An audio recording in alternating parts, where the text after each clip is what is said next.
I'm Seth Cropsey, Director of Hudson Center for American Seapower, Senior Fellow at Hudson. I will be brief now and then a little bit verbose later. My honor and pleasure is to introduce Congressman Forbes, the keynote speaker this morning.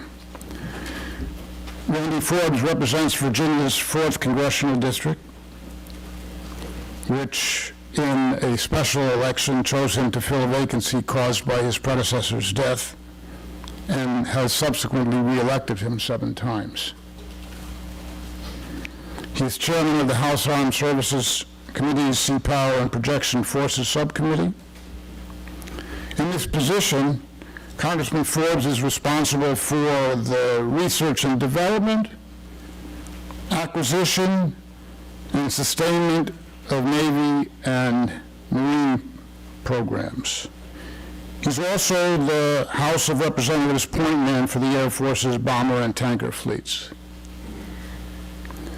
Besides Congressman Forbes' programmatic responsibilities, he takes an active and thoughtful interest in the question that undergirds programs, that would be strategy.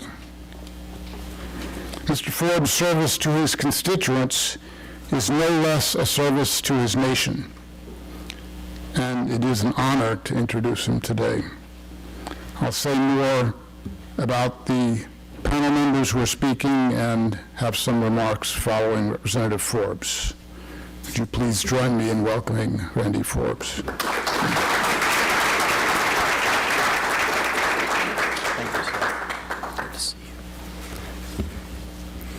Seth, thank you, and thank all of you for being here. I want to also expressly thank the Hudson Institute for the good work that they do and for this report, and also certainly want to thank Bryan and Seth and Tim for your work on the report. You've got a great panel here, including Ron and Bob, and I know that you're anxious to get to them and listening to this expertise, because I listen to all of them and try to assimilate their thoughts on these subjects over and over again. But been asked today to speak briefly about the continuing case for aircraft carriers, but I'm going to put that off, just like Seth said he was going to talk about some of the panelists later. I'm going to let the panelists talk about this report because I think it will address some of those questions for you. But just to tell you that I'm not here today as someone who lives close to where aircraft carriers are built and therefore kind of have a particular interest there, but rather as the chairman of the Seapower and Projection Forces Subcommittee,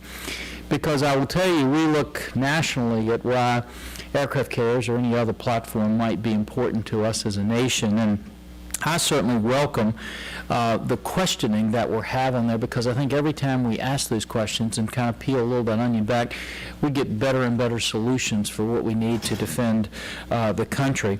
I don't think there are many people who would disagree that we need carriers today.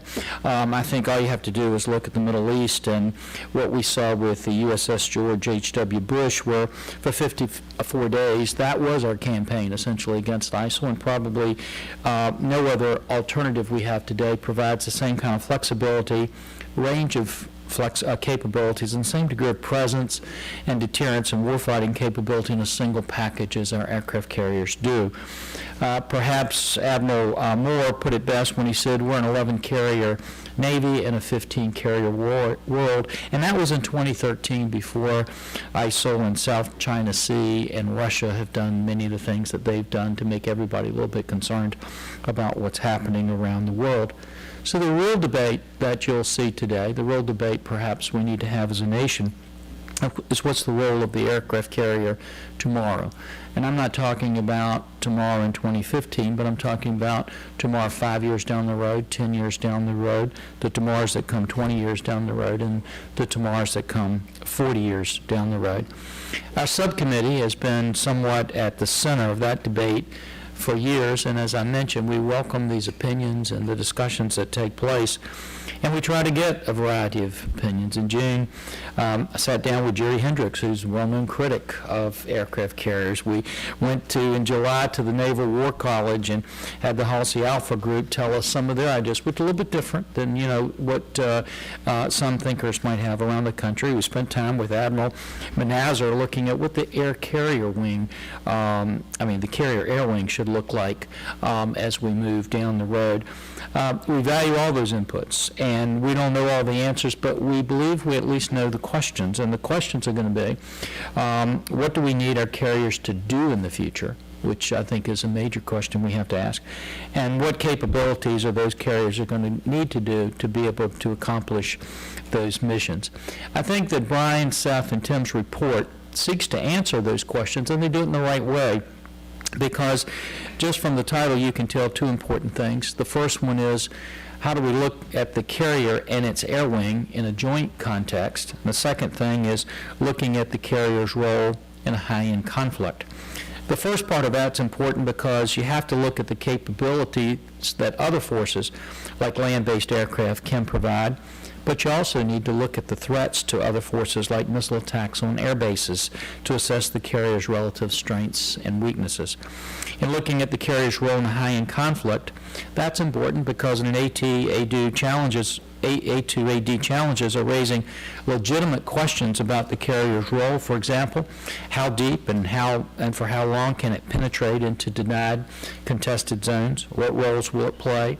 What are the targets for its air wing? That's important because there are a lot of competing priorities and other things we need for the high-end fight. So the carrier needs to have a major role in those scenarios, and as the authors argue, it should have an important role. But as they also argue, only by altering course can the Navy ensure that the carrier strike group's contribution to the joint forces remains relevant to the nation's need and future warfighting requirements. That's a debate we need to have and we need to look at. The air carrier wing does have some capability questions. Have we over-optimized for permissive environments that we saw in the 90s into 2000s? Does the air wing need additional things like ISR and refueling? And perhaps one of the most glaring questions that we have to ask is the long-range penetrating strike capability that we need from our carriers. That's where we believe UClass has an opportunity to fill that gap. As many of you know, that's why our committee has been rather committed to making sure that we measure twice and cut once when it comes to what we do for UClass. We think we're going to see that moving, and once we have decided exactly what those requirements are, then we need to move forward with that in a very fast way. Now, let me close by telling you this. With all the questions that you will have today and you'll talk about today, there's one that I suspect you will not talk about, one that I don't think we're talking about enough across our country. It's a word that sometimes seems a little cliche-ish, but I think it's an important word. When we look at the Asia-Pacific area and what we're going to be doing in there, one of the things that come up oftentimes when we look at our competitor China over there is the word destiny. And they love to talk about destiny, as they should, because they believe they have 1,000 years of destiny that they can talk about. I think one of the strategic mistakes we may make for those who believe strongly in national defense in this country is we don't talk enough about our destiny. And I tell you that because I had some time ago the opportunity to have lunch with Tony Blair. I'd been invited to sit down and talk about national defense issues with him. And he made what I thought was some rather astute observations. He said, first of all, he said, I've probably seen terrorism and fighting as much as any world leader around the globe. And he said, in looking at all of that, he said, I come to the United States, and he said, I really love the United States. And I think about states like Indiana and Iowa and some of the Midwestern states that I've never visited. And he said, it has to happen that this morning people will be waking up all across those states, and they'll see a beautiful day, and they'll be going to work, and they'll be asking themselves this question: why should I care what's going on in the Middle East, or why should I care what's going on in the Asia-Pacific area? And he said, I just have one answer for them, and that is it's your destiny. And I think as you look at America, we are different than the rest of the world, and we shouldn't be afraid to say that. When I look at my friends in China, they love to say, we're a big country and you're a small country. That's what they believe their destiny to be. That's not our destiny. Our destiny, and Tony Blair said this to me that day, he said, your destiny is to do good around the world. And America does good around the world.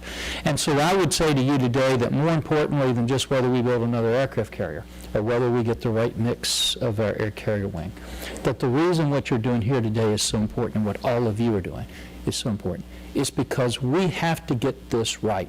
Because whether we like it or not, whether we want to talk about it or not, this nation does have a destiny to do good around the world.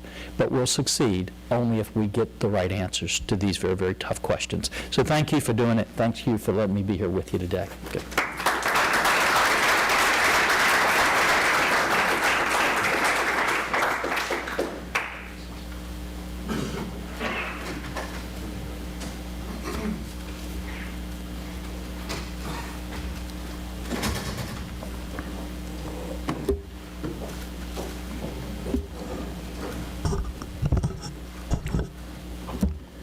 In the movie Lawrence of Arabia, Prince Faisal, third son of Sharif bin Ali of Mecca, and played by Alec Guinness, for those of you who might have been watching recently, makes an early appearance.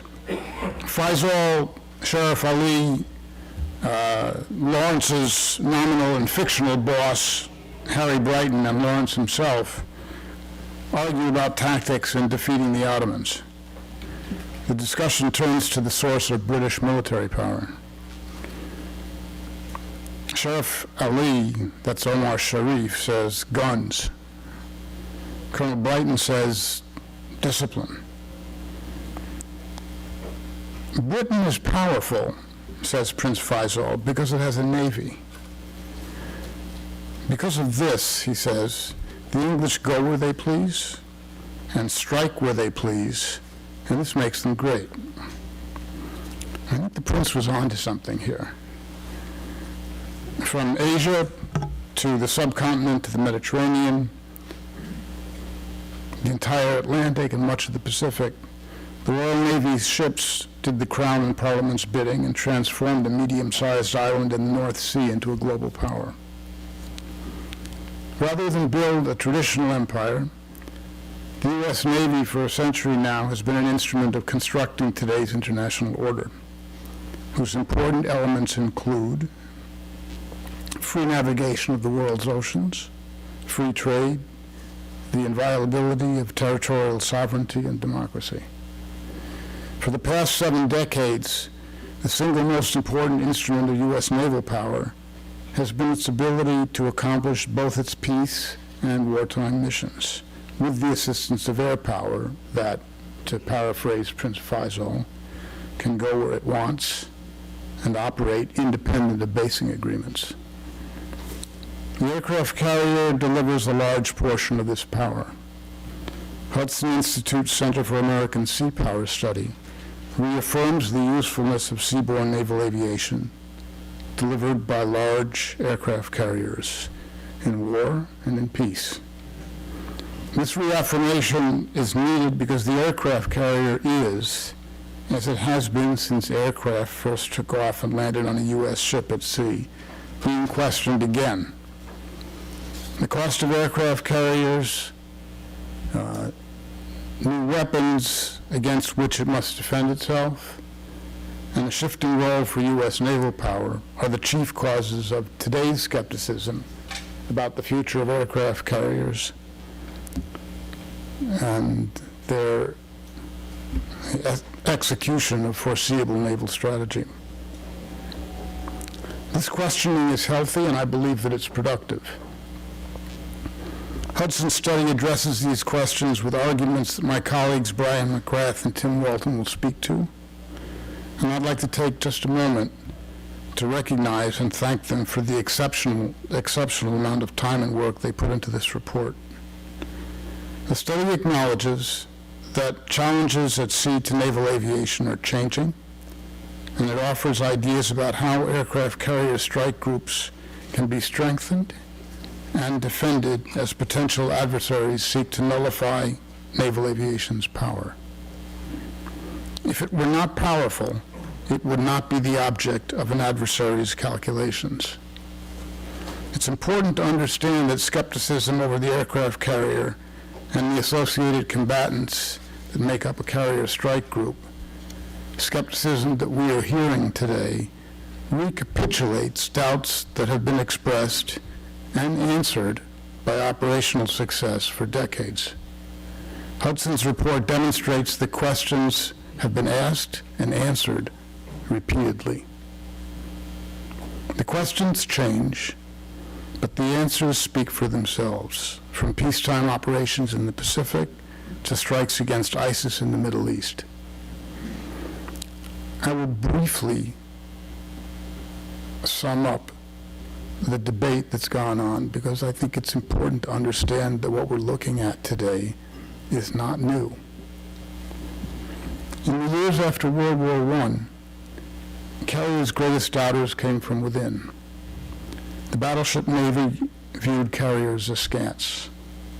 Airplanes were useful for scouting, it was argued, and might be launched individually from ships, but carriers were too poorly armored, planes too short in range, and land-based naval air was the only option because it offered larger combat aircraft with greater range and payload capacity. So it was argued. These objections crumbled in the face of the Pacific's vastness. European powers might use land-based aviation because warfare on the continent was, well, continental. But projecting combat power at the other end of the Pacific meant aircraft carriers. Both the U.S. and Japan built stronger, faster aircraft carriers and equipped them with increasingly capable combat aircraft. The destruction of U.S. battleships at Pearl Harbor leaned the Navy more heavily toward aircraft carriers. Lieutenant Colonel Doolittle's aircraft carrier launched raid on Tokyo, and the defeat of Japan at Midway Island in 1942 helped dissipate doubt about the carrier's usefulness in combat. They were employed extensively as part of the campaign that rolled back Japanese power to the homeland's doorstep. At the end of World War II, the U.S. had 97 aircraft carriers of one kind or another in commission. The operational achievements of naval aviation in World War II did not end the debate over aircraft carriers. You might say it started it. Alexander de Seversky, founder of Republic Aviation, argued that carrier-launched planes' payloads made them inferior to the larger weapons-carrying ability of land-based air. Combat experience told another story. It showed that where heavier bombers were more effective against fixed land installations, they were much less useful, actually ineffective, against naval forces. Carrier-launched planes performed this mission with notable success in World War II. The Korean War proved the complementary relationship between ground-based and seaborne aviation. U.S. and British carriers bombed targets in North Korea for the month it took the Air Force to construct bases in South Korea. As the war progressed, it became clear that heavier bombers were less effective than naval air in close air support missions and against such targets as bridges and mobile units. When skeptics offered that carriers were limited to propeller aircraft, the Navy built larger carriers capable of launching and recovering jets that could eventually carry the then large payload of a nuclear weapon. A 1958 Proceedings article argued that emerging missile technology combined with reconnaissance could sink carriers. Carriers' use in the Vietnam War put paid to this, and then some. Carrier-based aircraft conducted strike, anti-air warfare, and reconnaissance missions. The carrier-launched F-8 surpassed the combat record of every other U.S. aircraft achieving a 19-to-3 kill ratio against MiG-17 and MiG-21 interceptors. Carriers offered safety from enemy attack, where fixed U.S. ground bases were vulnerable to North Vietnamese and the Viet Cong. In 1966, Secretary of Defense McNamara testified that, and this is a quote from him, although the investment to procure aircraft carriers is substantial, our experience in Vietnam and recent study results indicate that total costs to procure, support, and defend overseas land-based tactical air forces are comparable to total costs of carrier task forces of equal capability. End of quote. Construction of the nuclear-powered Nimitz began 2 years later. The aircraft carrier has been debated since its existence. The ship itself has also evolved, adopting new hull designs, shipboard systems, employment concepts, carrier air wings, and the concept, idea, and operation of a strike group. There are many reasons to believe that additional changes, such as the composition of the air wing, development of submersible drones, advanced surface warfare technologies, unmanned aerial drones, will meet the challenges of anti-access and area denial, cost, and risk that are the subject of concern about the carrier's future today. The U.S. has a record of accepting prudent risk to defend itself. Guam today bristles with military capability and abundant logistics, projected meagerly by anti-missile defenses. Yet it lies well within the striking distance of Chinese military power. So, summing up here, today's questions recapitulate criticisms that have been made and answered for 70 years. The history of technology and warfare is a search for survivable lethality. The search progresses along two paths, the offensive and the defensive. Sort of extraordinary and indefensible enemy success in cyber warfare, and this would affect all of America's fighting forces. Nothing suggests the criticisms of the aircraft carrier strike group will be more telling in the foreseeable future than they have been in the recent past. Unlike the British, there is no other democratic state to which the United States can relinquish its unsought role as leader of the international order. Hudson Institute study shows that aircraft carriers, strengthened by recommended changes, which are important here, will remain critical if the U.S. is to continue to possess what Prince Faisal described as a source of British military power, the ability to go where they please and strike where they please. Now it is my honor to introduce the rest of the part of the rest of the panel. But I've spoken long enough, and I think I'm going to defer to Bryan here, and let's, as they say, get on with the show.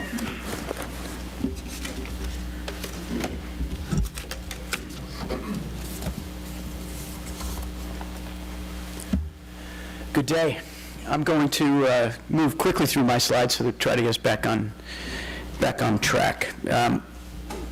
If you haven't had a chance to read this study in its entirety, I would recommend that you spend all of your waking moments for the next 3 days doing so. I'm going to try to hit some of the high points here. It's worthwhile to understand where the study came from. I had a debate in January at the Naval Academy with a man named Jerry Hendricks. He took a sort of anti-carrier position. I took a pro-carrier position, but I was left unsatisfied by the outcome of the debate because I thought there was more necessary.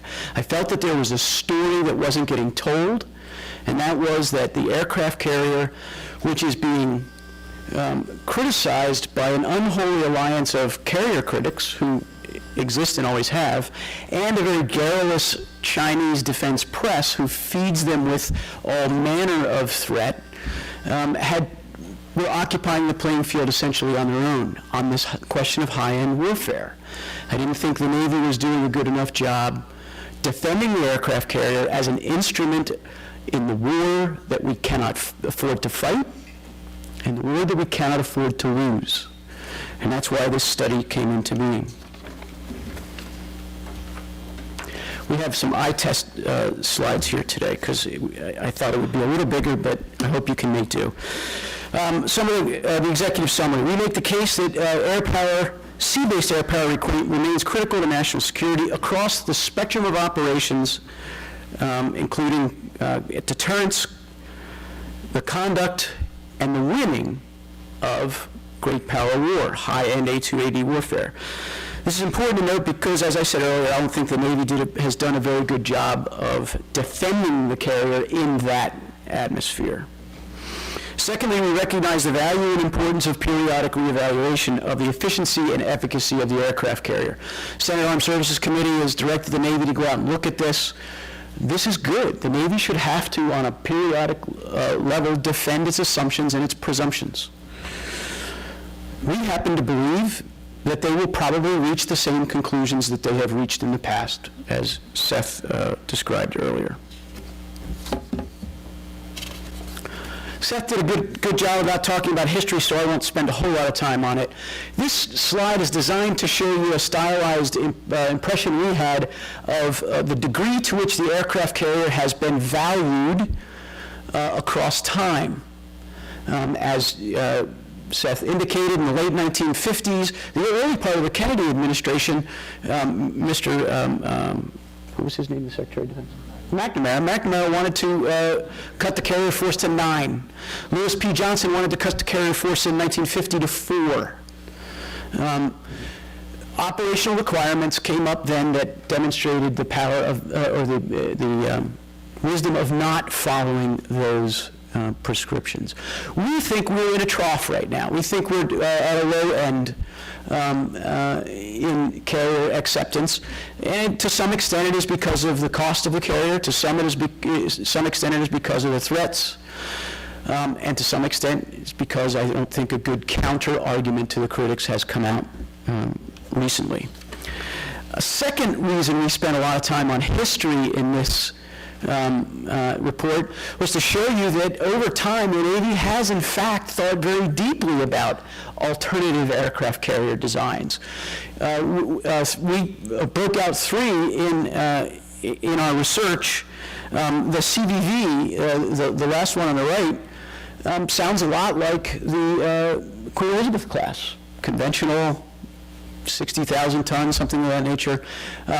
Ultimately, though, in each case, the operational requirements overcame the sense that something smaller and something cheaper should be purchased.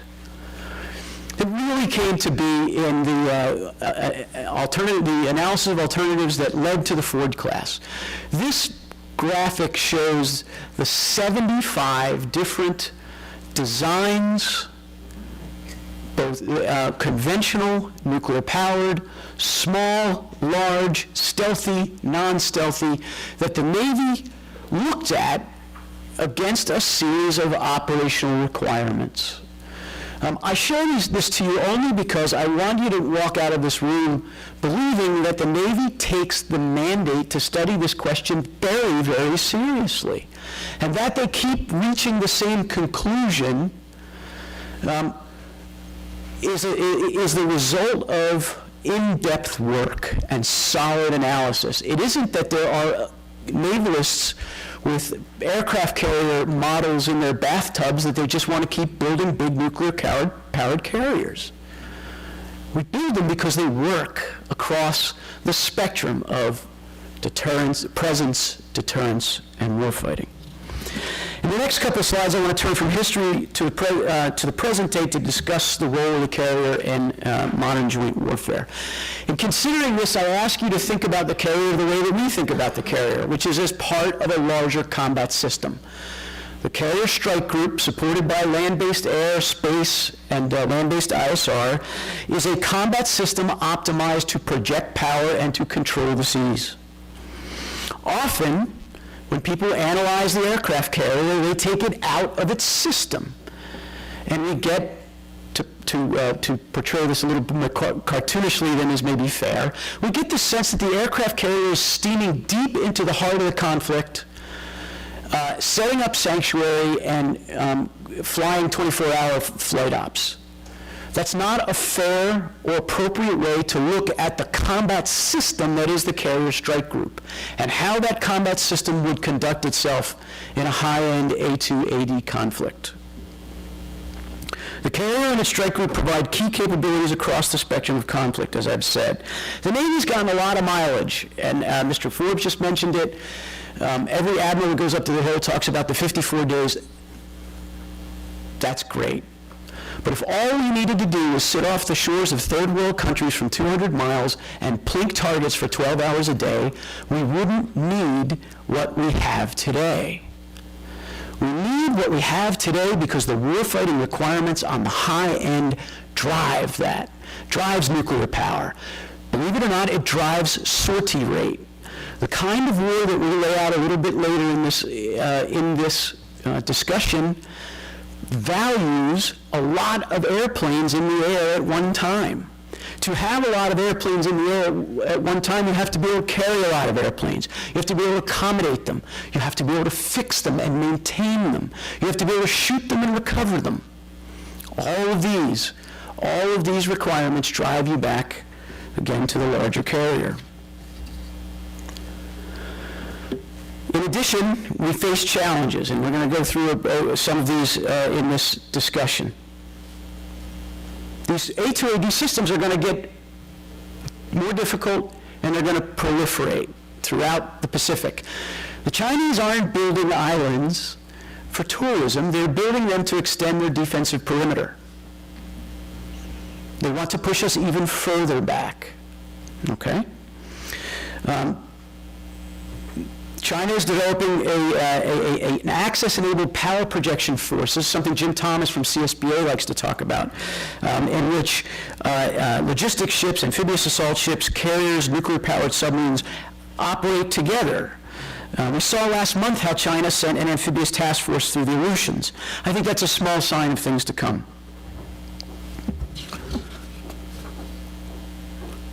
In addition to the threat, our concepts of operations and the way we look and have been operating carriers for the last 25 years, and that's all I feel competent to really talk about because that's my experience, that sort of CONOP is brittle.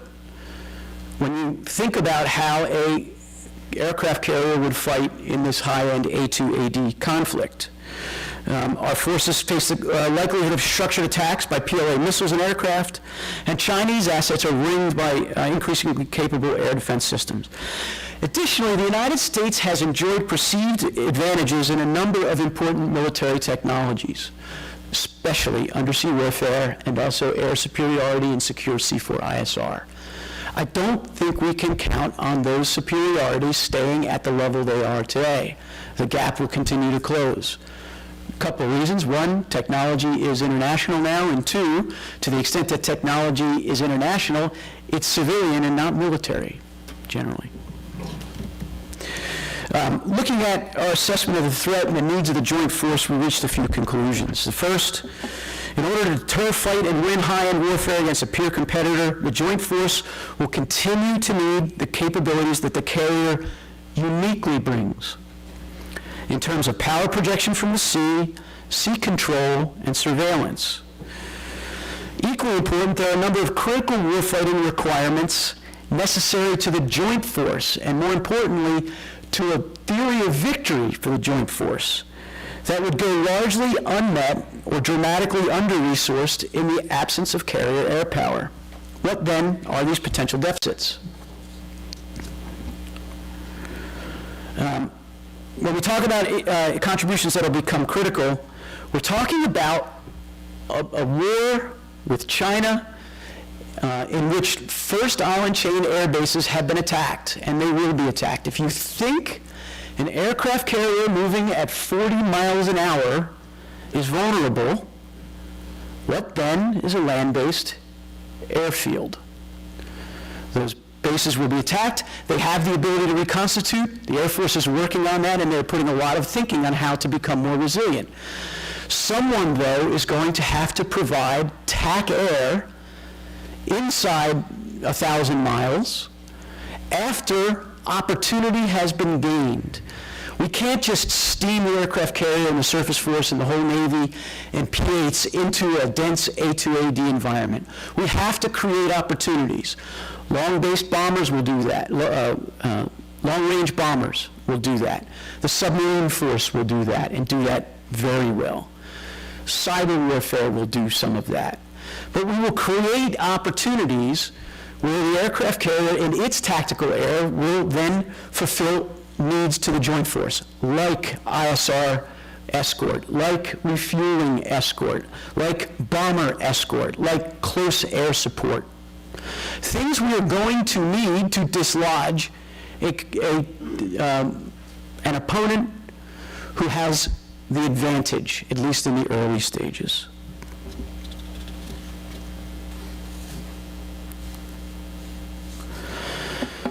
Now I'm going to come to the most controversial part of our study, and that is we go through a very exhaustive process of handing critics material. We call it an effects chain analysis, but we felt that in order to be intellectually rigorous about this project, we had to recognize that those criticisms are valid. Those criticisms of the carrier, its strike group, its air wing, its support organizations have to be dealt with. And so we've raised them, and some of the ones that we brought up are worthy of a little bit of a dive. This slide, it's going to be difficult for you to see, but I can describe. On the left, the green line shows that if we have 6 aircraft carrier air wings that are relying solely on their own ability to refuel, no Air Force refueling, we can generate 32 total strike aircraft 1,500 miles away in an uncontested environment. 6 aircraft carriers to get 32 with today's air wing. If you add Air Force tanking to the mix, those aircraft carriers get you 226 strikers. That's current ability. Again, it's an uncontested environment, but it shows the power of having fuel available. Our aircraft carriers don't have a lot of organic fuel. We do rely on the Air Force. Somewhere between 32 and 226 with Navy refueling is a reasonable place to shoot for. On the right is how that number of aircraft that are able to expend ordnance at 1,500 miles, how that increases in terms of pounds of ordnance. 6 aircraft carriers with Air Force refueling get you over 3,100,000 pounds of ordnance in a month. 6 aircraft carriers operating on their own, refueling their own planes, get you 224,000 pounds. Another vulnerability we have is mass, the ability to get a lot of planes in the air. That green line at the top is what we assessed at the ability of the PLA to surge aircraft out to 400 nautical miles from their shores. The red line is where they is out to 600 miles.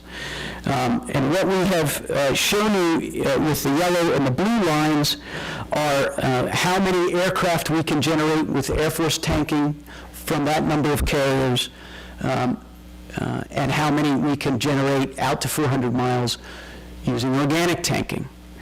The bottom line is that with 6 aircraft carriers and Air Force tanking, we can put more, I think it's 4th and 5th generation fighters in the air out to at that 600-mile range than they can. You need mass. You need to be able to generate mass in this warfare because they have a lot coming at us. This brings outer air battle AAW back into the picture in a way it hasn't been for a long time, which means high performance air dominance fighter aircraft. It's not going to be good enough to have a fighter operating from the aircraft carrier that is a result of compromise with the ground attack mission. We're going to need outer air battle air dominance again.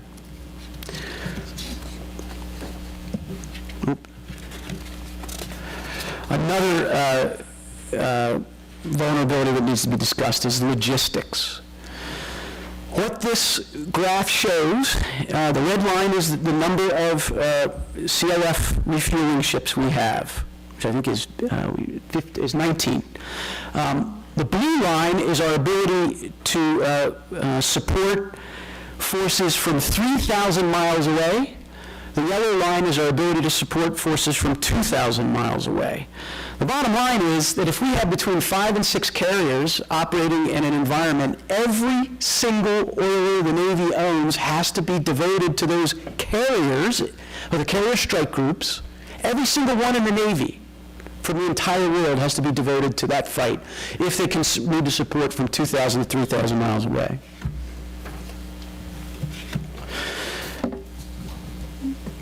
We've laid bare a number of vulnerabilities. One of the vulnerabilities we talked about earlier was the bull CONOPS. We have suggested some new CONOPS or some additional CONOPS that the Navy needs to think about.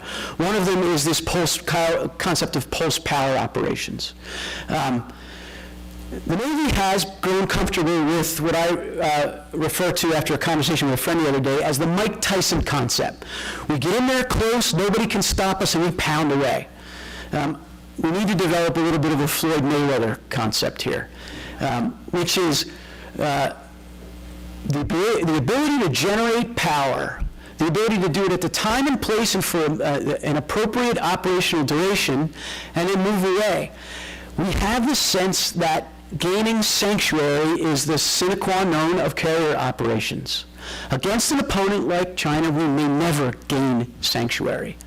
We may just gain opportunity, and we have to get comfortable with that. We have to get comfortable with gaining and exploiting opportunity that could be fleeting. The second concept we want to talk about is integrated multi-carrier operations. Most of the folks, I see a lot of former Navy in the room. Many of us have operated with 2 and 3 carriers at a time. Generally speaking, what happens is, hey, you got today, we'll take it tomorrow, or you get these targets, we'll take those targets. We're talking about taking 4 and 5 carriers and taking those air wings and truly integrating them in order to generate the mass over target, the mass in the air required to deal with a true peer, a near-peer competitor with peer characteristics. If you've seen the movie Ender's Game, and you think about those kids in that laboratory, in that virtual environment, we need something like that in order to truly think about and work multi-carrier integrated operations. An environment where multiple carrier staffs, multiple air wing staffs, multiple fighter COs, multiple carrier COs get together and think deeply about how you would integrate air power. The way we do it now, if you had 4 or 5 carriers operating, the Air Force, who writes the air plan, would basically see each of them as an airfield, and they would then task those aircraft carriers accordingly. They wouldn't think of that air power as a unit of issue that can fight as an integrated system. We have to develop that in concert with the Air Force so they understand it and can employ it that way. Finally, a little bit of a hobby horse of mine, single naval battle, truly integrated operations with the Marine Corps, ensure that, so that you could use Marine Corps aircraft more effectively for at-sea missions, and so that the aircraft carrier can become more of a weapon and more of a support force to larger land-sea interface kinds of operations that would potentially be under the command of the Joint Maritime Force Component Commander. I think I'm going too long. I'm going to try to blow through this. Aircraft carrier itself has problems. We don't operate them very well. We have gotten out of the habit of what we did in the 1980s, which was to shut radios off and operate in an MCON environment. That is changing. The Navy is working on that. We're beginning to do better, but we have to be able to do it really, really well. That's not going to keep us from being found, but it's going to provide fewer pieces of the puzzle. There are other things that the aircraft carrier can do that can mess with the ability of the other guy to find us. Those exist at levels of classification that are beyond my clearance and probably some of yours. The carrier can, in fact, field better ship self-defense weapons. There's so much electrical power generated by the Ford-class aircraft carrier. It is a great place to think about putting a self-defense laser. Probably one of the first places we might want to put it when it comes to the fleet. Surface ship torpedo defense, carrier is a great place for that in addition to large amphibs. Including recoverability. We have to take for granted that the carrier will suffer damage. It will get hit in a big war against a big opponent. We have to figure out how to fix it. We have to get better at it. We have to pre-stock big pieces of sheet steel in places where we can get to it quickly. We have to be able to be resilient. The carrier has to become more resilient because it is going to be more closely targeted. The air wing. Increased striking range, longer range aircraft, more stealthy, longer range striking aircraft. Sea control aircraft, the carrier air wing got rid of the S-3. In my sense of a high-end conflict, I have a sense that there would be a lot of sea control missions necessary from that air wing, especially early. New munitions and sensors, especially as a way to bridge the gap between our current generation of fighters and the next generation of fighter. This is a graph that shows attrition. Hopefully you'll be able to see it in the report, but not the steepest line, but the second steepest line is 8.5% attrition. And 8.5% attrition a day for 30 days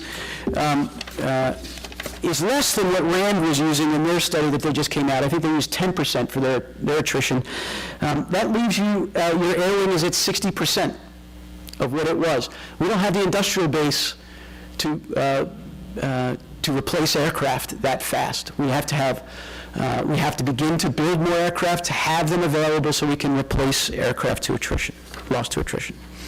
I'm going to stop here after this slide because we've gone too long. Other ships in the CSG are also a place that need to improve. Surface combatants need independent ISR so that the carrier isn't the only platform whose deck is used to generate the recognized air picture, surface picture for the group. Better surface-borne ISR will not only serve the Naval Task Force more effectively, it will also make those surface ships more lethal.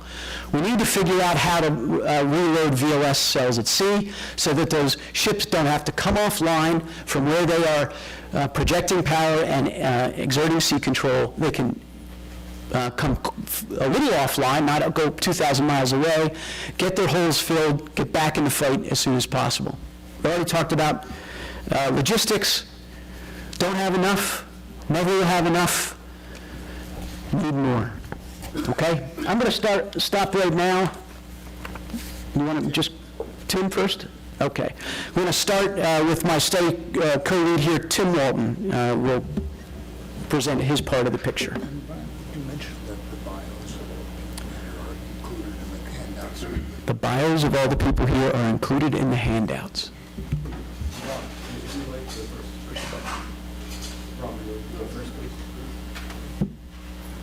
Sure. Well, thank you very much to Bryan and Seth for the opportunity to participate in this study, and thank you all for joining us today. In order to keep us on schedule and to get to your questions, I'd like to quickly focus on a few points. First, I thought Congressman Forbes and Bryan's and Seth's remarks were excellent. And I think one of the points that's in this study, but we haven't discussed as much to date, is how the Ford-class program is still suffering from the decisions made in 2002 by Secretary of Defense Donald Rumsfeld. As we see delays and cost growth in the Ford's advanced arresting gear, electromagnetic launch system, and other systems, we know the primary cause: the decision to pursue the aggressive incorporation of technology into a single ship, and the commensurate decision to pursue highly concurrent technology development and ship design while the carrier was being built. However, there's another straightforward reason for the cost growth in not only the Ford, but in many ships of the Nimitz class as well. And I have a couple slides that I'd like to show. Sorry, Bryan.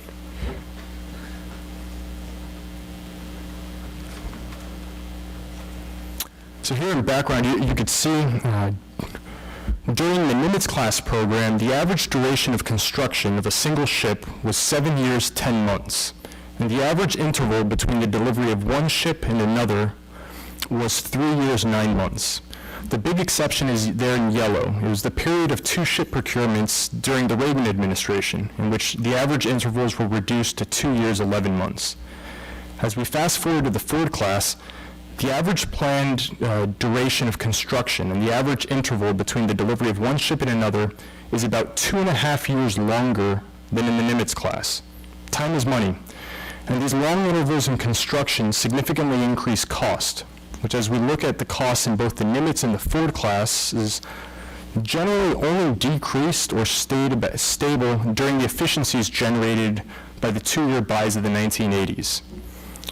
As the Navy and Congress consider potential alternatives to continuing with the Ford class and potentially spending years and billions of dollars in resources to develop an alternate to the Ford class, the cost-saving power of serialized production should not be overlooked. When we find a design that works, we should stabilize it as much as possible and build it in numbers, even while continuing to pursue efficiencies in the construction of the ships. Second, I'd like to build off of Bryan's earlier remarks and comments on the air wing. Our study identified 3 key missions in which sea-based air power launched from the carrier confers special advantages. These are strike, air warfare, and surveillance. Discussion of the U-class program here on the Hill and elsewhere has sparked the debate on the need for an aircraft that provides either long-range strike or long-range and long-endurance surveillance. Our study suggests both capabilities are necessary moving forward, either in the same aircraft or in different aircraft. Air warfare, though, is another mission that has received less attention. As Bryan touched on, the carrier's contribution to air warfare is crucial to the joint force. The addition of the F-35C, E-18G, and E-2D will play important roles in countering emerging threats with superior stealth, sensors, and jamming capabilities than the legacy force.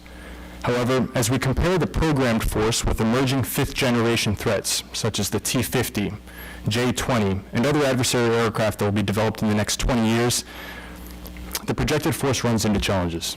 Interim options can be to introduce new sensors and weapons to current fighters, such as a longer-range air-to-air missile or infrared search and tracking systems to our F-18s. Ultimately, however, supercruising, high-altitude, low-observable enemy fighters would be difficult to counter with the improvements to F-18s, F-35s, and NIFGA alone. And we will face increasingly superior, qualitatively superior enemy fighters. Thus, it's imperative that the force develop a future 6th-generation fighter that can replace Super Hornets, be it manned or unmanned. The Navy has termed this prospective concept FAXX, for Fighter Attack XX. As the Navy begins to analyze alternatives and as Congress reviews them, it's essential the program emphasizes a big F and a little a. There are other capabilities in the Navy and throughout the joint force that can provide attack capabilities. However, there is a glaring projected gap for an air superiority fighter with much longer range, capable sensors, and a large capacity for weapons, both to support Navy sea control requirements, which will grow as Chinese sea control capabilities expand, and to enable other elements of the force to project bombers, such as long-range strike bombers. Lastly, as we concluded in our study, the Carrier Strike Group faces major constraints and vulnerabilities that reduce its campaign utility to the joint force in high-threat scenarios, especially those involving China.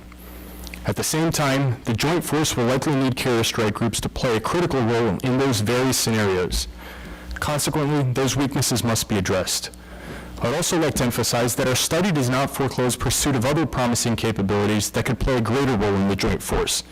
And as technology changes, especially aircraft design and capabilities, and as threats evolve, the role of carriers, their quantity in the U.S. fleet, and their design should be rigorously re-examined. There should be a healthy debate within and among the services for the best solutions to the pressing operational problems we face. Consequently, it's my hope that this report stimulates discussion not only of the carrier or of the carrier as a system, but the joint force as a whole.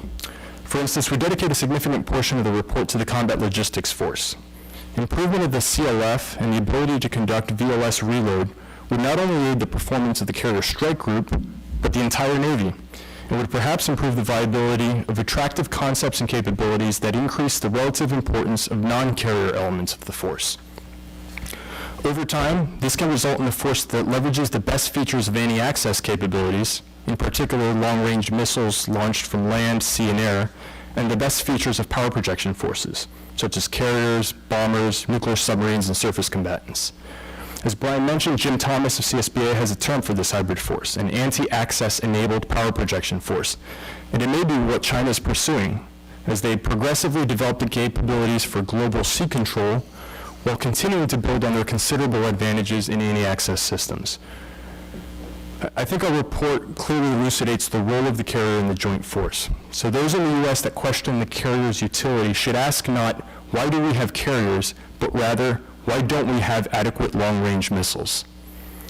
To conclude, the current trajectory of the carrier as a system is troubling. It does not adequately account for either the advances made by threats or the requirements of future joint force warfighting. Without the types of changes we recommend in our report, the campaign value of U.S. carriers will decline, and it will have a grave effect on the U.S. ability to deter and defeat aggression. We must quickly change course. Thank you very much for your attention.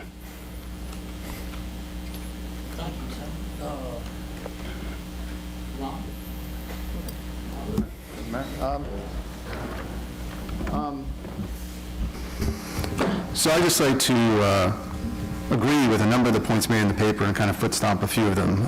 The first is, the growing need for the carrier and carrier strike group to conduct surveillance, air warfare, sea control, sea denial, and strike, but to do so in increasingly contested environments.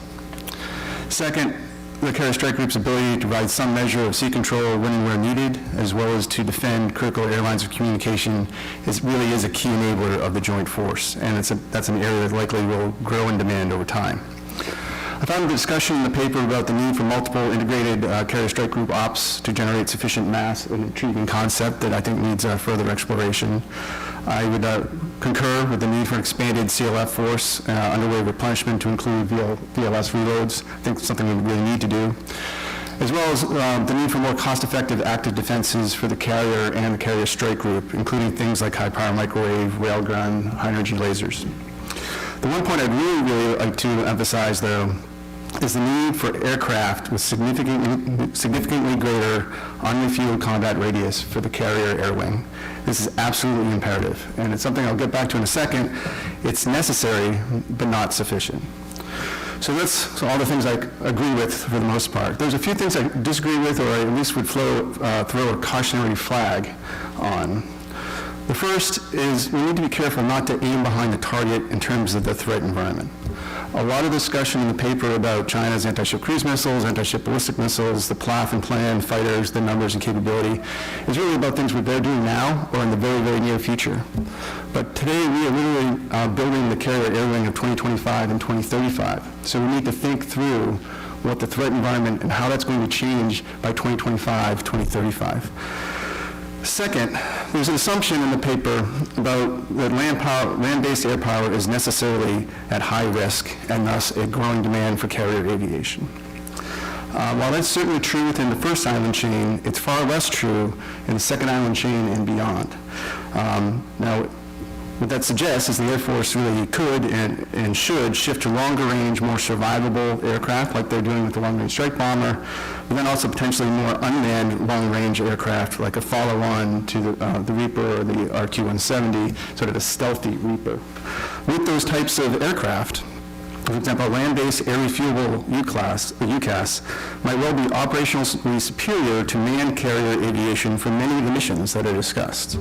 And while carrier-based UCAS or UCAS would be a very attractive capability, a land-based UCAS could potentially provide that capability with more range and payload at less cost. So the question that really needs to be asked, and I'll get to this in a second, is if that's true, if a land-based unrefueled UCAS-like platform could really do what the carrier air wing does, what is the value of the carrier? What is the unique advantages it provides relative to land-based aircraft? And I'll get to that in a second.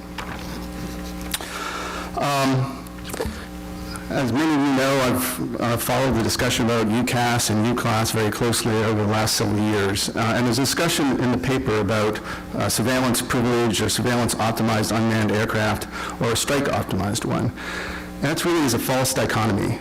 With a balanced design, a single aircraft can really perform both missions. An aircraft with, say, an 8 to 10 hours of unrefueled endurance, which could be 24 to 48 hours of refueled endurance, would offer a dramatic improvement in penetrating surveillance for the Joint Force and for the Carrier Strike Group. That same aircraft could have a combat radius off the tanker from the carrier of 1,500 to 2,000 nautical miles while carrying a 4,000-pound payload, which is roughly 3 times that of the F-35C and 5 times that of the F-18EF. Now that's a game changer for expanding the ISR and strike reach of the carrier air wing, and that's the type of thing we need to think about. There's a few minor things we may get talking to about some of the concepts. I thought some of them interesting. Issues about like the escorting long-range bomber, potentially, but obviously the carrier air wing need longer range and stealthier aircraft in order to perform that mission. And I like the idea of the pulse combat power. That's sort of writing off a large class of targets, mobile, locatable, and time-sensitive targets that if you can only pulse at certain periods, you might not be there when you need to. So there's value in persistence. And I'm not sure if the carrier air wing needs to give up on that persistence. It may just need to do it differently, say, for example, with unmanned aircraft. So then lastly, 3 dogs that didn't bark that I think should have, or things that could have been more expanded in the paper. The first is when talking about the carrier air wing, the big focus is on range and more range. And while that is absolutely necessary, it's by no means sufficient. To operate in the future airspace defended by land and sea-based networked integrated air defenses, it's absolutely essential to increase the survivability of carrier-based aircraft. And a big ingredient of that is broadband, all-aspect radar cross-section reduction. You got to have it. So in addition to longer range aircraft in the carrier air wing, they have to be more survivable. And that part of that is stealth. In that discussion about, okay, let's say in the future you had this stealthy refueled carrier UCAS and you had a stealthy land-based UCAS, what advantages would the carrier variant have over the land-based one? It would have some, and I think they're significant. You don't have to ask Mother May I in terms of political access to operate from bases. You don't have to have diplomatic constraints on how you can use your aircraft. Basing flexibility itself simplifies a whole host of overflight issues and logistics issues. Then that mobility of the carrier complicates the adversary's defensive challenge. So for all those reasons, I think there's really a synergy or a complement role for both carrier-based and land-based ISR and strike platforms, whether manned or unmanned. And lastly, and Tim touched on this a little bit, I think we need to think differently about carrier aviation roles and missions. Is 4 squadrons of multi-role fighters really the right answer? Certainly that's not reflected in the history of the carrier air wing, which has had very diverse types of aircraft for specific missions. So maybe we need to think about, rather than multi-role fighters, whether manned or unmanned, a split deck. So think about, for example, manned fighters, an FX with no A, doing defensive counter-air and offensive counter-air, and then a penetrating stealthy UCAS as a primary surface and land attack arm. I think that's some food for thought about kind of moving away from sort of the one-size-fits-all multi-role fighter to more of a air superiority aircraft, manned or unmanned, and a attack aircraft, whether manned or unmanned. That's it for me.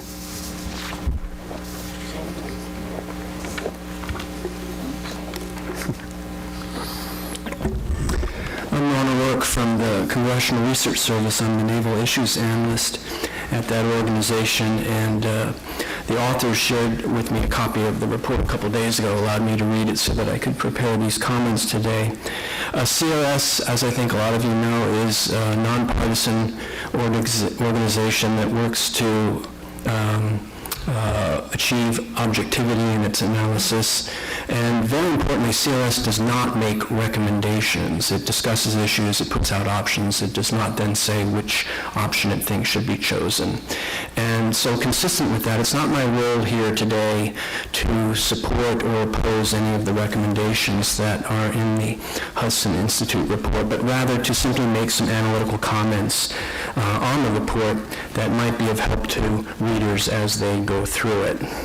The report and today's panel discussion are timely in my view for at least two reasons. One is that a potential high-end conflict with China has become a central issue in U.S. defense planning. In fact, earlier this week, in another room in this building, we had a briefing by RAND of the new RAND report on the U.S.-China military scorecard. That represented, in effect, a briefing about the challenge, at least as RAND sees it and evaluates it. And meetings like this one present perspectives on what the U.S. response to that might be, and this is the Hudson Institute's perspective on that. So that's one reason why this report and this event here today can be considered timely. Another is that the Navy right now is in the midst of a study that it has committed to Congress to conduct on alternatives to today's nuclear-powered large deck carriers. That's a study that is mentioned in my own CRS report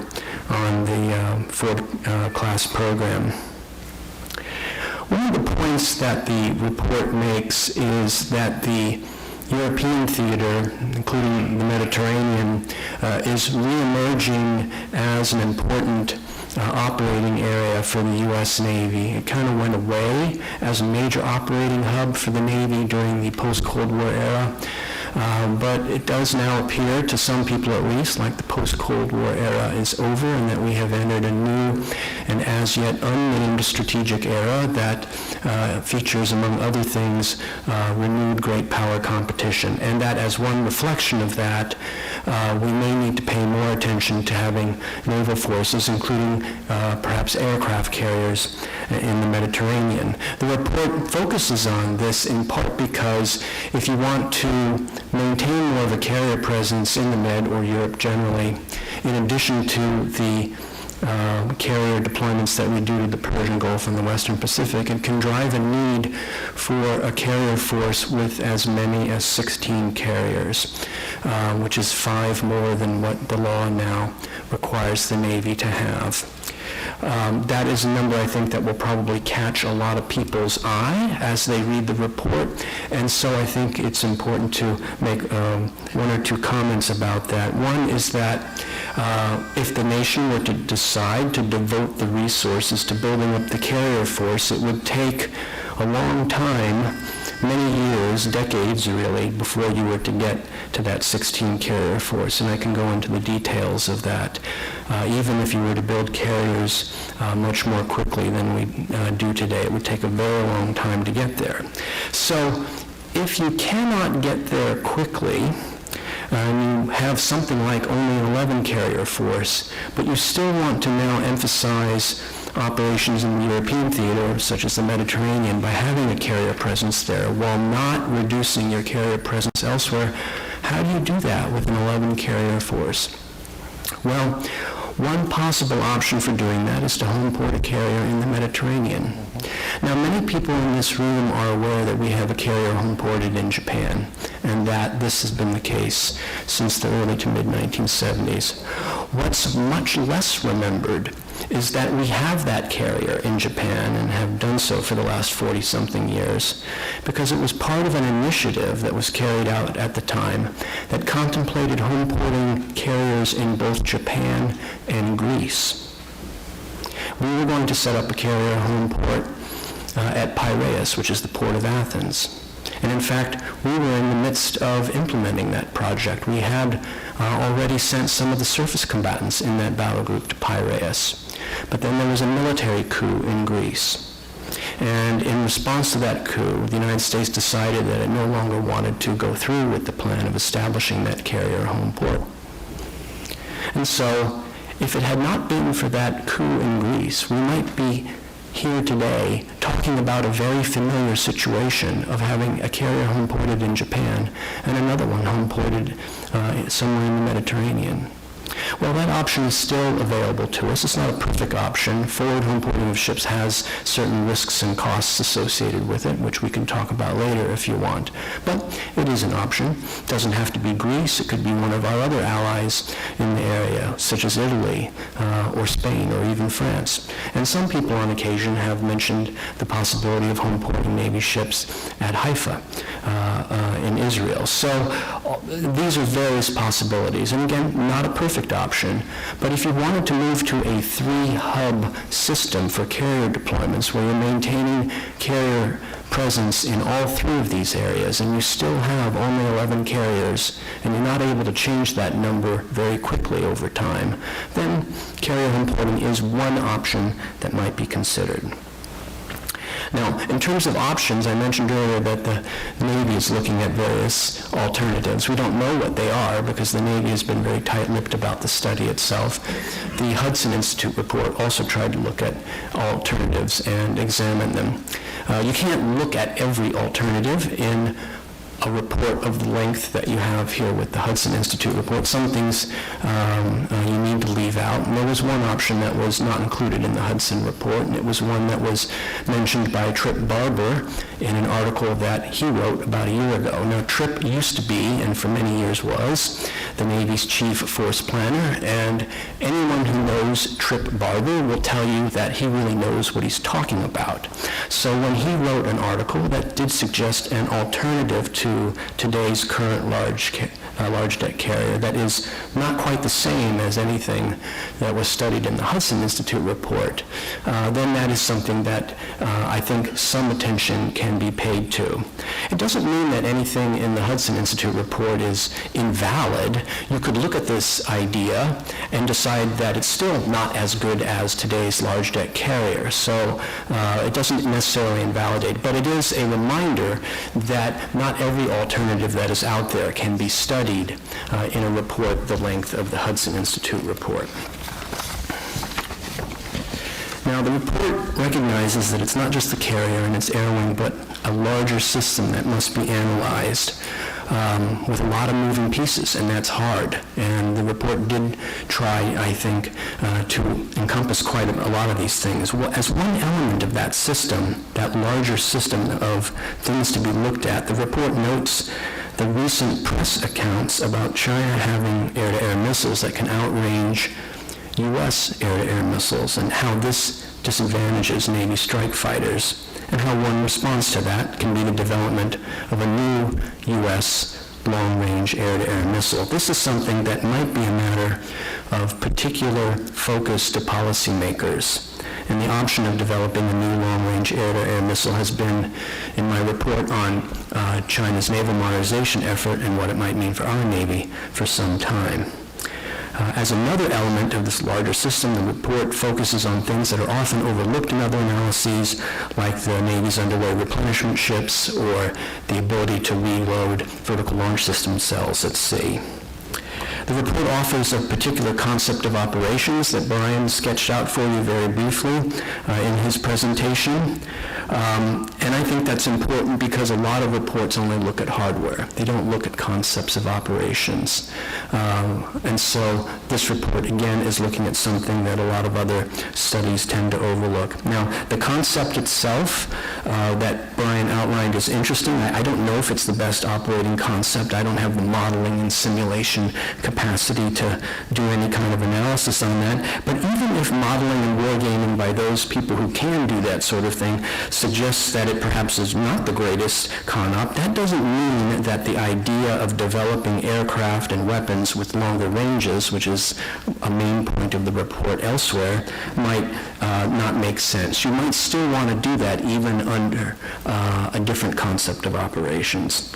And even with this concept, it's worth remembering that at the start of a possible conflict, it's very possible that forward deployed Navy forces are going to find themselves well inside China's A2AD perimeter at the start of the conflict. So we don't have the option of assuming that everything is going to be out on the edge. There may be some Navy ships that are very far inside that because that's where they were on day one.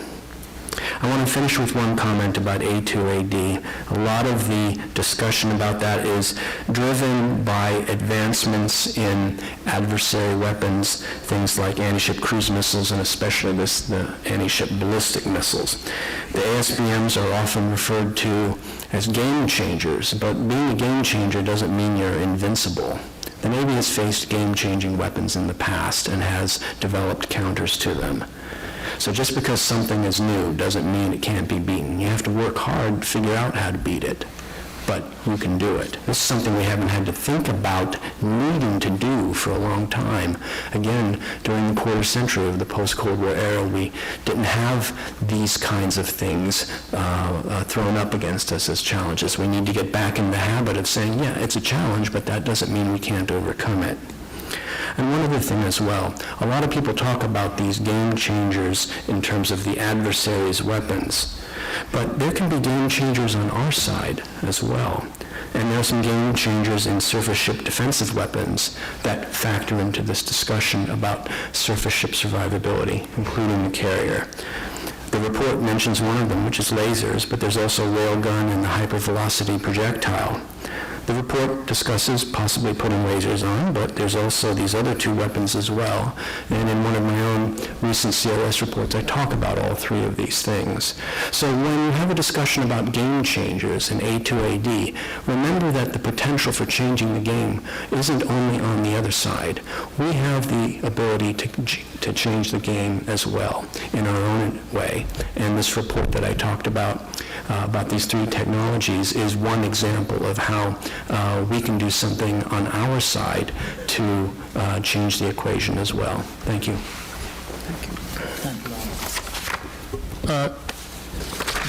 There's time for questions and answers too. Eric? I'm going to make sort of a comment. It's a very narrow comment. It's going to make Bryan cringe because it's one of those narrow comments that's not the most focus of your report. But I just simply want to disagree, Mr. Walton, with your comment that it was mostly the Rumsfeld administration's change that caused the cost growth of the CVN 78 program. Profoundly disagree with that. In 2002, the Navy was on record estimating that ship, the CVN X1, at $7.6 billion. A few years later, they had risen that estimate to $10.5 billion when they had blended some, but not all, of what was going to be in CVN X2 into the CVN 21 program. That's remained a stable price for about 3 or 4 years, and then we saw subsequent cost growth up to $12.9 billion thereafter.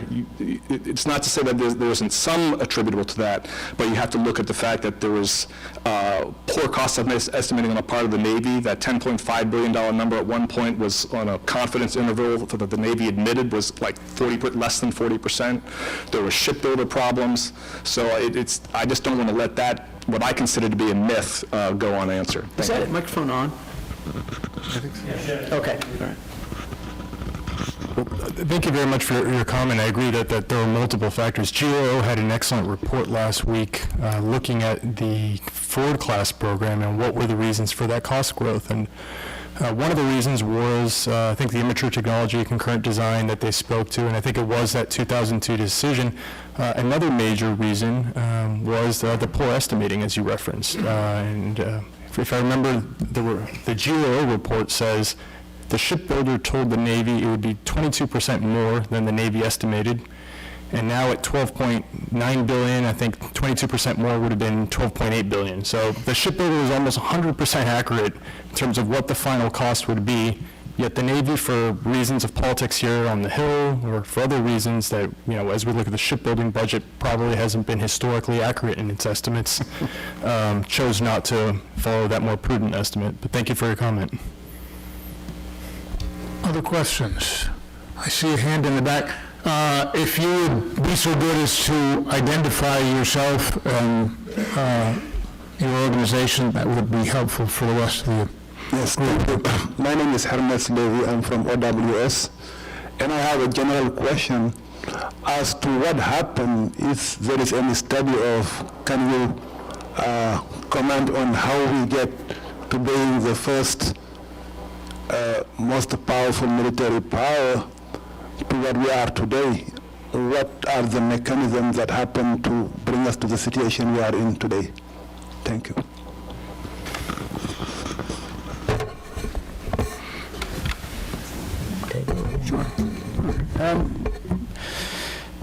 What happened to put us in the position, our position of dominance in the world had its sunset, or at least, the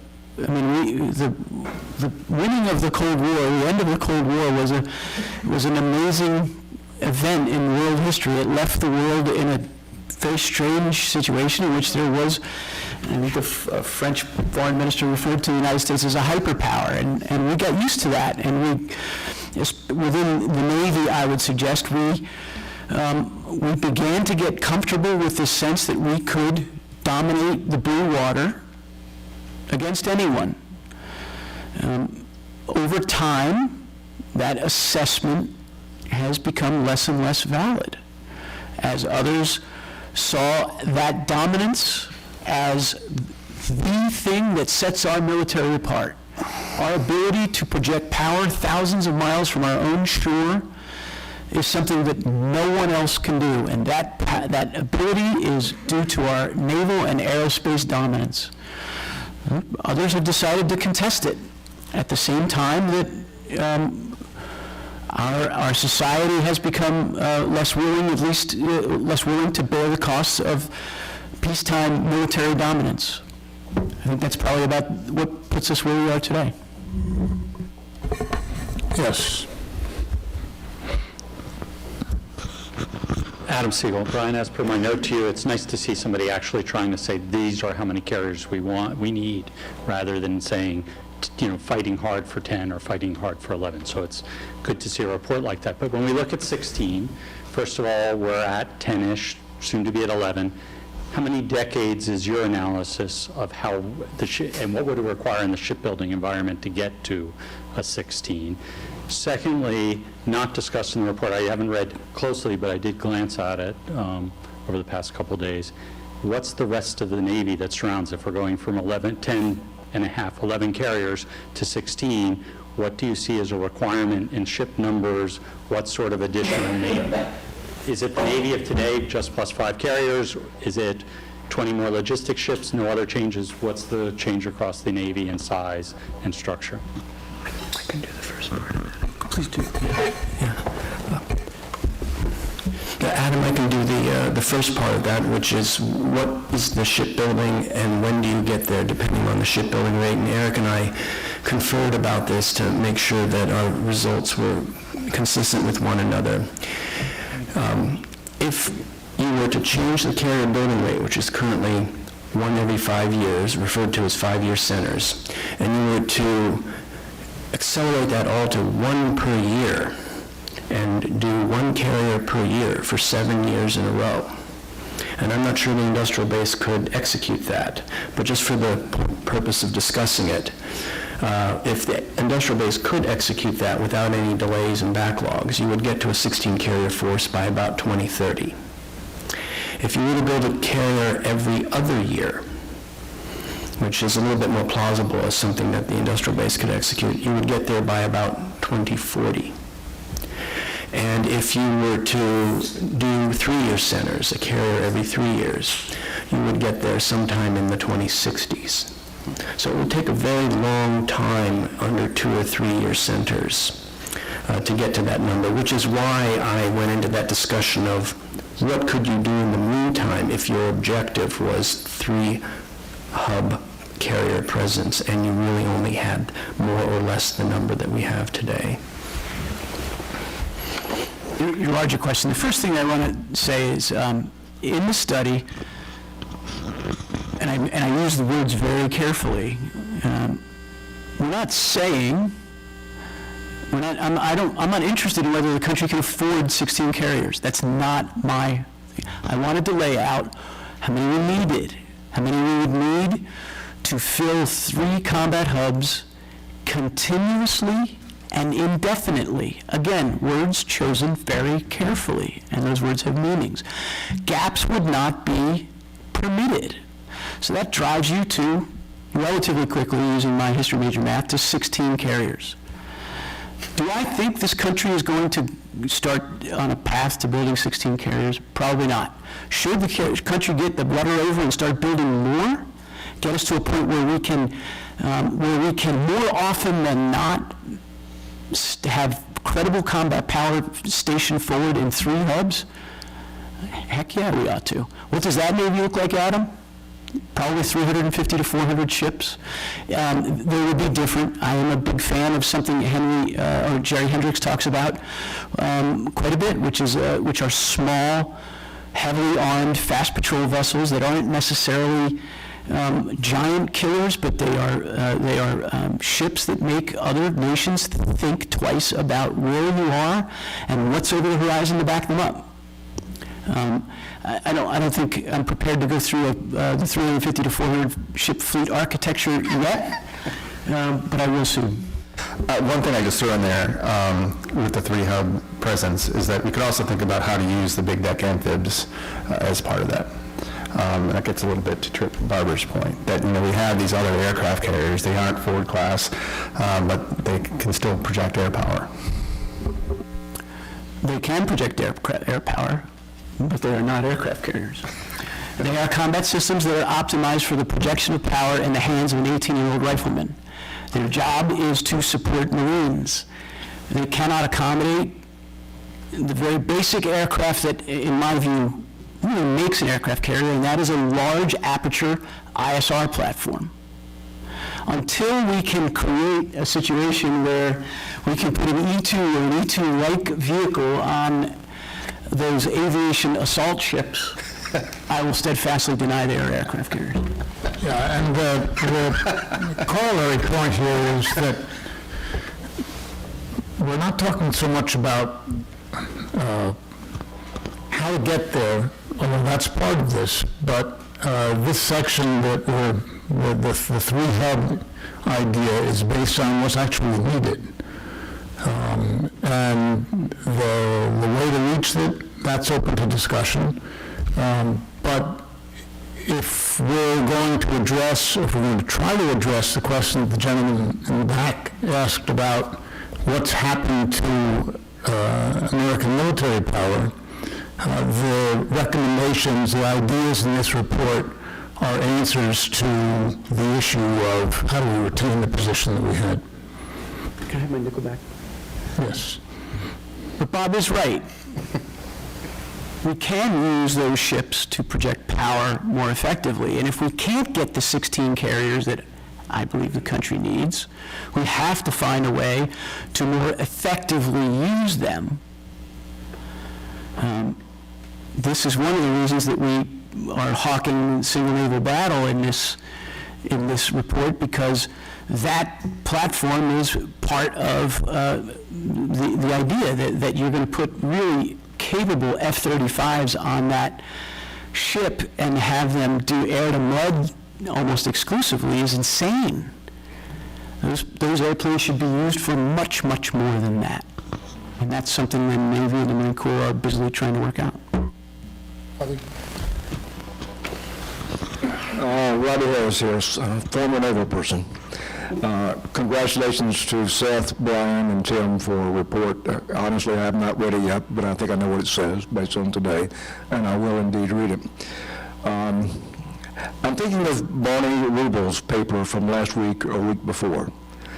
And at the risk of speaking for Barney, I would say that Barney's point is that it's not a question of if carriers or not, but it's a question of how many carriers and how are those carriers used. Regarding the how many and how they're used, he talks to, in essence, of a supply and demand problem. The supply issue is we don't have enough carriers, given the way they're employed today and the way we intend to use them today. But there's also the demand problem that Barney talks about at some length. Barney reflects on the days before Goldwater and Nichols, in which there was a sink pack fleet and there was a sink land. And both of them were Navy admirals, and so largely they controlled how the demand signal was answered with supply. I guess maybe Barney is dreaming of a world in which Navy controls the supply problem. Navy controls the demand and therefore has some control over the supply of the carriers. Now, I think Barney's dreaming if he thinks that world is going to exist again. But I think he does raise a good point about the demand signal, and that the demand signal is excessive. And I guess the first question would be, do you agree that the demand signal is excessive? And if it is, what would you do about it?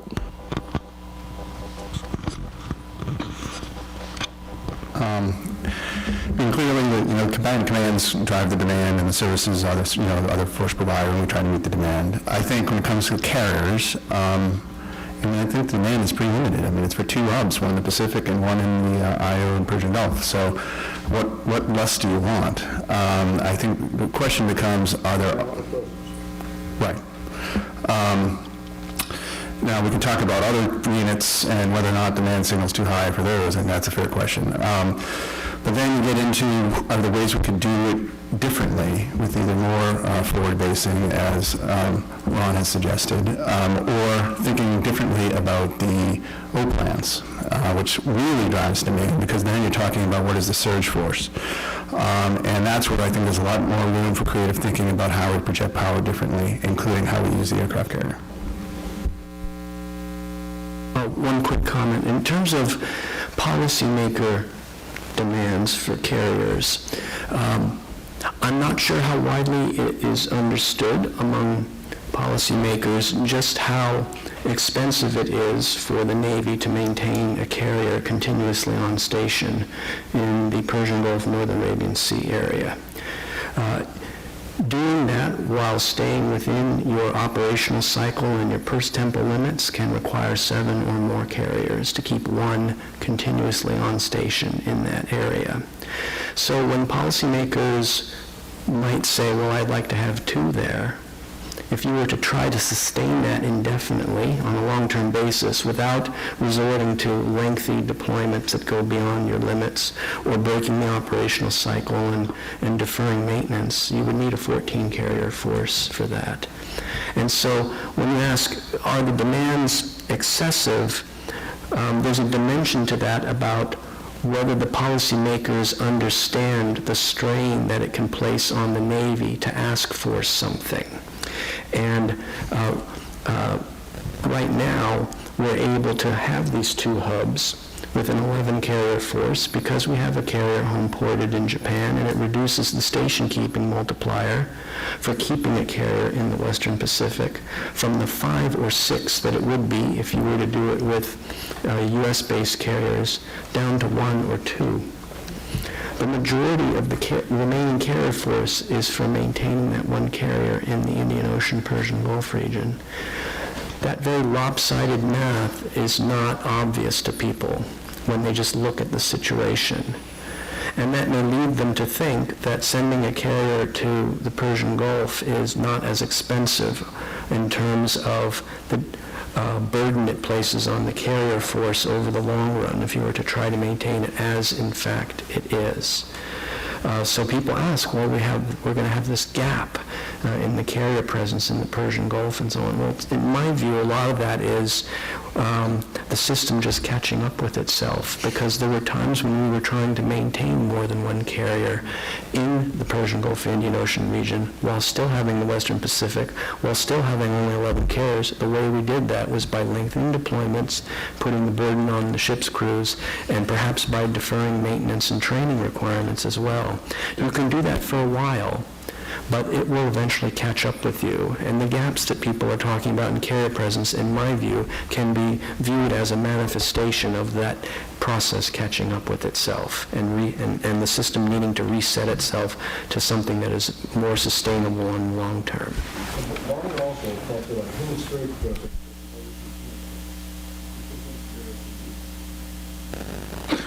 Yeah, Robbie, it's also important when discussions like this move to a question questions of excessive, that adjective excessive, to point out that the people who determine what is excessive and not are the ones who vote. And if there is a understanding that there's a problem, then what is excessive today, tomorrow becomes something that's necessary. So it's a question of ultimately political will. And that goes back to the issue that I referred to a moment ago, was raised by the gentleman in the back. Let me do a real quick one. There's a lot to like in Barney Rubel's article. There's a lot to like in most everything Barney Rubel writes.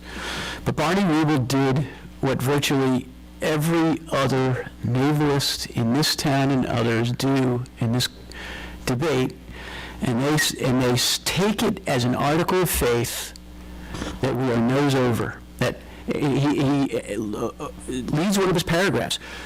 We're never going to go back to the days of the 15 carrier force, yada, yada, yada.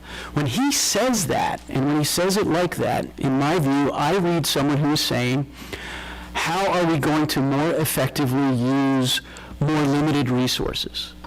That's an honorable position, and we have to have smart people who think that way. I'm not one of them. We need more. We need more money for more presence and more combat power, because our responsibilities have not declined. In fact, they have increased. And so when I read Barney's article, I looked at it and said, this is a very straightforward and very common sense and enlightening piece, but it goes all the way from A to Y. The Y to Z is we need more. Thanks. Let me just foot-stomp one thing on this about wanting more and the presence piece. A lot of that depends on, in the future, is on the ability of the carrier to actually project power. And for all the reasons that have been talked about today and are talked about in the report, absent changes to the carrier air wing, the ability of the carrier to do that is going to decline. So this is deadly serious about the operational and strategic relevance of the aircraft carrier. And it's not the carrier itself that the question hinges on, but rather the composition of the carrier air wing. And at the end of the day, we can get into all the details, but longer range, more survivability off the carrier deck, period.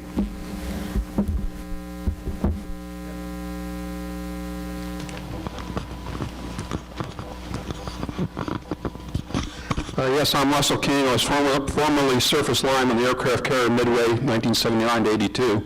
And I was reading Michael Pillsbury's book, The 100-Year Marathon. I believe Mr. Pillsbury is associated with Hudson. And he's speaking about China's 100-year plan to supplant the United States as the world's superpower. And I believe Pillsbury might have been involved in some war games, and I think they were naval war games. And when the United States and China are pitted against each other using basically our strategic psychological concepts, we would win every time, but Pillsbury played the part of the Chinese using Chinese strategy and won the war game, I believe. And also in political strategy and the economic strategy, you might note that China has fewer budgetary problems modernizing the military thanks to the U.S. consumer. So, but I'm wondering how much do you factor in the psychology of the Chinese when you're pitting us against the Chinese in the conflict?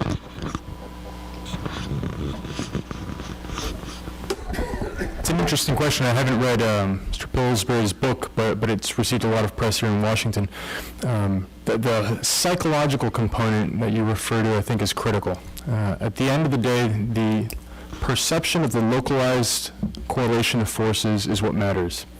Whether China knows it's superior or the U.S. and its allies are superior in the region at any one time. And there's a material component to that, but there's also the factor of perception. So we in the U.S. government, or not in the U.S. government now, but the U.S. government as a whole, we need to think more deeply about how we strategically communicate to our partners, allies, but also adversaries regarding what are our capabilities, so that the Chinese know today is not the day to start conflict. And trying to do a better job of that not only with the Department of Defense, the patrols we conduct, with capabilities we demonstrate, but also with the State Department, intelligence community, and other components of the force is necessary moving forward. And Michael would agree with that. I think I'd rather have our problems. We have time for one more question. Paul? Before I start, Thanks. Paul Giaro from Global Strategies and Transformation. Before I start, I want you to know I think what you did is great. It's fabulous. It's only a first step. And I have a recommendation and a question, and I don't want the recommendation to take away from the question, so I'm going to tell you the recommendation first, which is this is so complex and requires this kind of free-flowing conversation and back and forth and what if, and you forgot this, and oh, we can't do that, yes we can, that you need to give the Navy a rain check. There's only one uniform officer in the room. He's got... Civilian close. Okay. But thank you for making my point. So my question is this. It seems to me that there's an intellectual and moral disconnect in this conversation. Because when the time comes for the Chinese and others to consider whether or not today's the day, they're not going to be impressed by peacetime hubs. They're not going to be impressed by calculations of days on station. They're going to be impressed by warfighting capability, and so I think that in the study, some of the most valuable product was the view of different ways of warfighting. The biggest World War II Navy innovation was the multi-carrier task group. The Japanese had it figured out on day one. It took us almost 2 years to get that organized. This gives great synergy, and you've talked about that. But that's different than peacetime hubs. Ostensibly, we're a global Navy, ostensibly, I say. So how many theaters, based on what you, Bryan, and Tim and Seth have come up with this warfighting doctrine, how many theaters can be maintained on a war footing? And in that theater, in those theaters, in each of those theaters, how many maritime fronts can be maintained? Because this is a way to back into what the real number is. And whether or not we can improve the carrier force so that it remains relevant, I think we can if we want to, but we can't think about it until we get to those kinds of numbers. I believe that's the subject for unclassified conversations. And that's why I made my recommendation about the rain check for the Navy. So how many theaters and how many fronts? I'll spot you 12 carriers.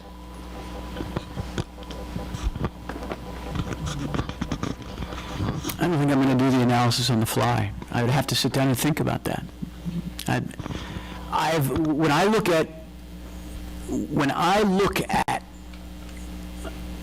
the analysis that I did and that Tim and Seth did, that says 16, it was from the concept of peacetime hubs, and you can malign them if you like, but what I see them as are way stations to war. They are what provide naval forces with the deterrent, the presence and deterrent and warfighting response gradient that favors forward deployed maritime power rather than what's sitting in Norfolk or San Diego. So the degree to which you are able to position credible combat power forward in three important places to our national interest is the degree to which the Navy can swing forces to generate the necessary power in the theater where actual war is happening. As long as they're survivable. As long as they're survivable. Well, I mean, I think it probably goes for all of our armed forces, but, yeah. No, survivable forward. Oh. I'm not maligning anything. I agree with you. Just that the next step has to be, what does this really mean, right? In terms of numbers and capacity and... I think that's fair. It's kind of why I said I need to think about it. Thank you all for joining us today. It was a very useful discussion. I'd like to thank our panelists as well. And I think it's safe to say that we will continue this. Thank you all.